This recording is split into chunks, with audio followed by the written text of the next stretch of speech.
পরন্ত বিকালে ছাদে ওঠার একটু প্ল্যান করলাম। অনেকদিন হয়ে গেল ছাদে ওঠা হয় না। ছাদে উঠেই দেখতে পেলাম চিলেকোঠার 2টি রুম, 6 তলার উপর 2টি চিলেকোঠার রুমগুলো বেশ জাঁকজমকে ছিল। ছাদে অনেকগুলো গাছ রয়েছে, ছোট বড় মাঝারি। এই গাছগুলোকে মামা সংরক্ষণ করতেছিল, যত্ন করতেছিল, পানি দিতেছিল গাছগুলোর গোড়ায়। তো হঠাৎ চোখে বললো ওটা লেবু গাছ। গ্রামের বাসাতে লেম্বু রাখি আমরা, লেবু মেলাটি লেম্বু ধরছে, কিউট কিউট ডিব্বার মতো লেম্বুটি, সুন্দর সুন্দর। আম গাছ, লাউ গাছ, লেম্বু গাছ, হ্যাঁ যা বক্কর গাছ আছে সব লাগায় রাখছে মালিকানা আন্টি।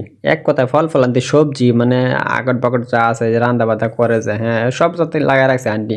খালি এই বাসাটিতে না, আশেপাশে যত বাসা আছে সবগুলো বাসাতে আমি দেখতে পেলাম, হ্যাঁ যে এভাবে গাছ টাছ লাগায় রাখছে। কেউ সামান্য লুপ লাগতেছিল, তো সুন্দর সুন্দর গাছ টাছ লাগায় রাখছে, যত্ন করতেছে। হ্যাঁ পরে দেখলাম উপরে সিলেকোটার সিঁড়িটা থেকে আফসোস করতেছে, ঠিক উঠতাম না, ভয়ও লাগতেছে, আবার ডর ভয়ও করতেছে, অত সুন্দর সুন্দর বিল্ডিং দেখে। পরে বললাম না ডরালে চলতো না, ভয়কে জয় করতে হবে, এটি আমাদের বাঙালির নিয়ত। পরে উঠলাম, উপর থেকে দেখতেছি নিচের গাছটি, আসলে সুন্দর লাগতেছে, টকটক করতেছে গাছগুলো, একবারে সবুজ টাটকা ছিল, আর মামা তো পানি দিতে আছে। পরে উপর থেকে ফকির চোখের মতো এমনি আশেপাশে যা আছে বিছড়ে টিছড়ে লয়ে সব দেখে খেলতেছি। বিল্ডিং দেখি আশেপাশে অনেকগুলো বিল্ডিং দেখলাম, বিল্ডিং আর বিল্ডিং, ছোট ছোট কূপ দেখা যায়, কৈতরে কূপের মতো জ্বালানি দেখা যায় আর কিছু দেখা যায় না।